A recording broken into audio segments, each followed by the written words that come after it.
Hi viewers, welcome to our channel. ఇద్దరు YCP నేతలు అజ్ఞాతంలోకి వెళ్ళిపోయారని చెప్పేసి ఒక వార్త వైరల్ అవుతుంది. అసలు ఎవరు వెళ్ళిపోయారు, ఎందుకు వెళ్ళిపోయారు, దీనికి గల కారణాలు ఏంటంటే ఎలక్షన్స్ తర్వాత మనం చూస్తున్నాం, ఎన్నో చర్చనీయాంశాలు జరగడం చూస్తున్నాం. ఇప్పుడు కూడా ఈ ఇద్దరు వైసీపీ నేతలు అజ్ఞాతంలోకి వెళ్ళిపోవడానికి దాడులే కారణమో మరి ఇంకేదైనా రీజన్ అయ్యి ఉంటుందో. సో ఇదే అంశం మీద డిస్కస్ చేయడానికి ప్రజెంట్ మనతో పాటు సీనియర్ జర్నలిస్ట్ జయదేవ్ గారు వాటితో డిస్కస్ చేద్దాం. సార్ నమస్కారం.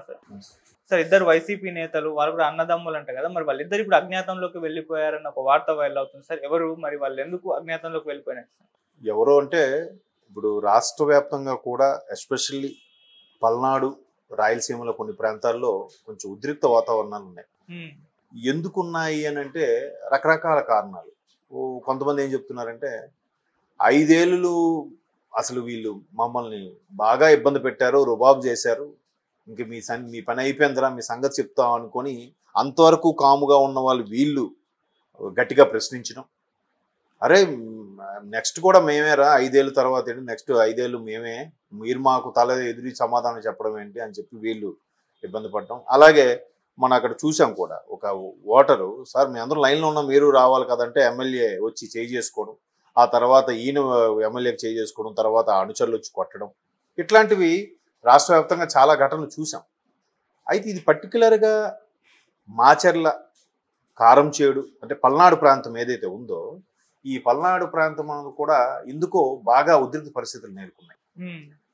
ఒకటి గుంటూరుకి, ఒకప్పుడు ఉమ్మడి గుంటూరుకు సంబంధించిన ఏదైతే ఉందో అందులో భాగంగా ఉంది. మరోవైపు కొంత గుంటూరు అంటేనే, కొంత కృష్ణా గుంటూరు అంటేనే రాజధానికి సంబంధించిన భూభాగం ప్రాంతం దగ్గరగా ఉంది కాబట్టి, ఇటువంటి నేపథ్యంలో చాలా వరకు గడిచిన 4 ఏళ్ల 10 నెలల్లో ఎవరెవరు ఏ ఇబ్బందులు పడ్డారో అవన్నీ కూడా ఒక్కసారిగా వాళ్ళ సహనం కూడా పెళ్ళుబిక్కిందనమాట. సో ఇప్పుడు చాలా గొడవలు జరిగాయి. కొంతమంది దుండగులు తెలుగుదేశం పార్టీ ఆఫీసుని వాటిని ధ్వంసం చేయడము, వాళ్ళు కార్యకర్తలను కొట్టడము, వెహికల్ ఆపి మరి కూడా ఇబ్బంది పెట్టడము. ఎట్లా అయితే ఒకవైపు ఎలక్షన్ కమిషన్ కూడా ఫిర్యాదు వెళ్ళడం జరిగింది. జరిగిన తర్వాత మొత్తం సీసీ ఫుటేజ్ల ఆధారంగా ఎవరెవరు ఏంటి వాళ్ళందరినీ అదుపులోకి తీసుకున్నారు, వాళ్ళందరి మీద కేసు ఫైల్ చేశారు. అయితే ఇట్లాంటి తనిఖీల్లో భాగంగా ఎలక్షన్ కమిషన్ ఎప్పుడైతే సీరియస్ అయిందో, ఆ పోలీసులు అప్రమత్తమయ్యి మొత్తం తనిఖీ చేస్తే ఎక్కడికక్కడ ఈ పెట్రోల్ బాంబులు లాంటివి దొరికాయి. మన విజువల్స్ కూడా కొన్ని చూసాం. పెట్రోల్ బాంబులు, గ్లాస్ బాటిల్లో పెట్రోల్ పోసి దానికి నిప్పంటించి ఎసరడం, అది అంటుకోవడం, ఇలాగ రకరకాలుగా చూసాం మనం. ఎక్కడికక్కడ కార్లు, ఆటోలు, బైక్, 2 వీలర్స్ పెట్టి పెట్రోల్ పోసి తగలబెట్టడం, ఇవన్నీ మనం చూసాం. అంటే ఆస్తి నష్టంతో కూడా పోలీసులు ఎవరెవరైతే ఉన్నారు వాళ్ళకు కూడా, మొన్న కారంచేడు సిఐకి కూడా తల మీద దెబ్బ తగిలేసింది, మీరు చూసే ఉంటారు న్యూస్లో కూడా. ఇట్లాంటి జరుగుతుంది. అయితే ఇవన్నిటికీ కారణం ఎవరు ప్రేరేపిస్తున్నారు, ఎవరు అనే దీని మీద చాలా చర్చ జరుగుతుంది. ఇదే సందడిలో ప్రజెంట్ ఆపద్ధర్మం ప్రభుత్వం నేపథ్యంలో ప్రజెంట్ ఎమ్మెల్యే అయిన అక్కడ మాచర్ల ఎమ్మెల్యే పిన్నెల్లి రెడ్డి గారు, ఆయన సోదరుడు కొద్ది గంటల నుంచో ఇప్పటి నుంచో కనబట్టలేదండి ఇద్దరు కూడా. బట్ గన్మెయిన్ అవైలబిలిటీలు ఉన్నారు, వాళ్ళు పిఏలు అవైలబిలిటీలు ఉన్నారు, అనుచరులందరూ ఉన్నారు. బట్ ఇద్దరు అన్నదమ్ములు కనబడట్లేదు. మేబీ ఇష్యూ వాళ్ళ మీదకి వస్తుందని అజ్ఞాతంలోకి వెళ్ళారా, లేదా వాళ్ళు ఈ గొడవలతో మనకి ఎందుకు ప్రబంధం, ఎన్ని కౌంటింగ్ వరకు జాగ్రత్తగా ఉందామని చెప్పి పక్క రాష్ట్రంకి వెళ్ళి దల్దాచుకున్నారా అనేది ఇప్పుడు బిగ్గెస్ట్ డిబేట్. బట్ చాలామంది స్థానికులు చెప్పేది ఏంటంటే ఇష్యూస్ నడుస్తున్నాయి కాబట్టి అందరూ ఆగ్రహావేశాలతో ఉన్నారు, బాగా ఉడికిపోయి ఉన్నారు, కడుపు మంటతో రగిలిపోయి ఉన్నారు. సో ఈ సందర్భంలో దొరికిన చాలా ఇష్యూస్ జరిగే అవకాశం ఉంది. ఏముంది, నచ్చని వ్యక్తి కనబడినా ఏదో ఒక మాట అంటాము, నోరు జారుతారు, మాట ఇసిరేస్తారు, తర్వాత చెయ్యి ఇసురుతారు, రకరకాలు జరుగుతాయి. ఒకటి చూసారు కదా, మా నాయకుని కొడతారు అని వాళ్ళు వైపు రెచ్చిపోవడం, ఇవన్నీ ఇంకా పోలీసులు అదుపులు చేయలేని పరిస్థితి వస్తుంది. ఎందుకంటే నాకు తెలిసి ప్రతి 900 మందికి ఒక పోలీసు ఉన్నారంట, ఒక జవాన్. ఎక్కడ కంట్రోల్ చేయగలరు ఎంతమందిని? వీళ్ళు కూడా ఈ పోలీస్ బాంబులు, చేతికి వచ్చిన పెద్ద పెద్ద రాళ్ళు, సోడాలు పెట్టి కొట్టుకుంటుంటే వాళ్ళు మనుషుల ప్రాణాలే కదా. ఇట్లాంటి నేపథ్యంలో మరి అలాంటి ఇష్యూస్ ప్రేరేపించారని చెప్పి వీళ్ళకి వస్తుందని వెళ్ళిపోయారా, లేదా ఎందుకు గొడవలతో వరకు జాగ్రత్తగా ఏ కేసులు అవ్వకుండా ఉందాము, ప్రశాంతంగా ఉందామని చెప్పి వేరే పక్క రాష్ట్రంకి వెళ్ళి తల్లాచుకున్నారో తెలియదు. కానీ పిన్నెల్లి రామకృష్ణారెడ్డి గారు కానీ వాళ్ళ సోదరుడు కానీ కనబడట్లేదని కానీ ఇప్పుడు పెద్ద హల్చల్. అయితే ఏంటి ఇప్పుడు దీన్ని కూడా మళ్ళీ ఎట్లా అంటే ఇది ప్రత్యర్థుల కుట్ర, ప్రత్యర్థులే వీళ్ళని ఏమో చేస్తుంటారు, లేదా వీళ్ళని కిడ్నాప్ చేస్తుంటారు అని కూడా ఆల్రెడీ స్టార్ట్ చేసేసారు ఒక వర్గం వాళ్ళు, అంటే ఆయన ఫేవర్గా ఉండేవాళ్ళు. మేబీ పిన్నెల గారు ఇప్పుడు థర్డ్ టైం అనుకుంటా మొదటిసారి గెలవడం, 2009 తర్వాత 11 ఇప్పుడు థర్డ్ టైం అనుకుంటా 19. సో ఈ 3 సార్లు చేశారు కాబట్టి 4వసారికి ఎలాగూ కొంత వ్యతిరేక ధోరణి ఉంటుంది. ఆ ధోరణిని తట్టుకోలేక ఇలా చేశారు అనేది ఒక వాదం. లేదు ఎందుకులే మనమే గెలుస్తామని కాన్ఫిడెన్స్గా ఉన్నారు వైసీపీలు. నిన్న జగన్మోహన్ రెడ్డి గారి స్టేట్మెంట్ చూసినా కూడా అదే తెలుస్తుంది కదా, మనమే ప్రభుత్వం ఫాల్ చేయబోతున్నాం అనేది కామన్. అది ఇప్పుడు ఇక్కడ కూడా బీఆర్ఎస్ నుంచి చాలా మంది వలస వెళ్ళిపోతున్నప్పుడు కూడా ఆయన మనదే నెక్స్ట్ 6 నెలల్లో మనమే ప్రభుత్వం ఫామ్ చేస్తాము, మనమే ఇది అవుతుంది, ఎవరెవరు వెళ్ళిపోతే పోతుంటాబాయ్ అంటే ఉన్న వాళ్ళు కూడా కాపాడుకునే ప్రయత్నంలో చేసే భాగంగా మాట్లాడుతున్నారు అనేది రేవంత్ రెడ్డి గారి విమర్శ ఎక్కడ చూస్తే. సో అక్కడ కూడా ఓడిపోతారు అని తెలిసి ఎలాగంటున్నారా, లేదా నిజంగా కాన్ఫిడెన్స్గా వాళ్ళకి ఏమైనా లీడ్ దొరికిందో తెలియదు కానీ ముఖ్యమంత్రి గారికి, బట్ ప్రభుత్వం మాదే వస్తుంది అనే ధోరణిలో మాట్లాడుతున్నారు కొంతమంది నాయకులు, అందరూ కాదు.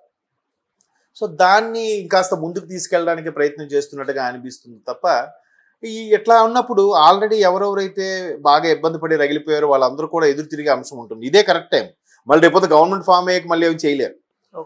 మళ్ళీ అప్పుడు లా అండ్ ఆర్డర్ కరెక్ట్గా ఉంటుంది, ముఖ్యమంత్రి కూడా పర్ఫెక్ట్గా ఉంటారు, అధికారులు అందరూ కరెక్ట్గా టైం టు టైం ఉంటారు. ఇప్పుడు ఆపద్ధర్మం ఉంది కాబట్టి కొంత వెసులుబాటు ఉంటుందని ఉద్దేశము. మన మొత్తానికి ఎవరికి వాళ్ళు చెలరేగిపోయి దోషంలు, భాషణలు, రాళ్ళు దాడులు, కొట్టుకోవడాల వరకు వెళ్తున్నాయి. బట్ మొత్తం మీద ఈ అన్నిటి అంశాల మీద మొన్న దివాకర్ రెడ్డి గారి తాలూకా ఫ్యామిలీకి సంబంధించి కూడా చూస్తే వాడిని హాస్పిటల్కి పక్క రాష్ట్రానికి హైదరాబాద్ షిఫ్ట్ చేయాల్సి వచ్చింది. సో ఇక్కడ కూడా వీళ్ళు పక్క రాష్ట్రంకి వెళ్ళి ప్రశాంతంగా తలదాచుకున్నారని ఒక వార్త అయితే బాగా నెట్టింట వైరల్ అవుతుంది. బట్ వీళ్ళే అక్కడే ఉండి ఏదో తలదాచుకున్నారు, వీళ్ళే హింసకు ప్రేరేపించేలా చేస్తున్నారు అనేది కూడా కొంతమంది అభిప్రాయం. అందరిది కాదు, మన ఎవరు కళ్ళతో చూసింది కాదు, చేసింది కాదు. కాకపోతే ఎక్కడైనా ఉన్నదే అధికార పక్షం ప్రతిపక్షంకి ఇష్యూ వచ్చినప్పుడు నువ్వెంత అనుకునే స్థాయికి వెళ్ళిపోతారు. అది ఇట్లాంటి ఎన్నికల టైంలో ఎలా ఉంటే ఆపద్ధర్మంగా ఉంటుంది కాబట్టి పోలీసు వాళ్ళు ఎవరి మాట లెక్క చేయరు కాబట్టి ఇదే టైంలో మనం చూసుకుందాం, మన గవర్నమెంట్ వచ్చాక మనం చూసుకుందాంలే అనుకుని చెలరైపోయే వాళ్ళు ఎక్కువ ఉంటారు. సో దాంట్లో భాగంగానే పిన్నెల్లి బ్రదర్స్ కనబడట్లేదు.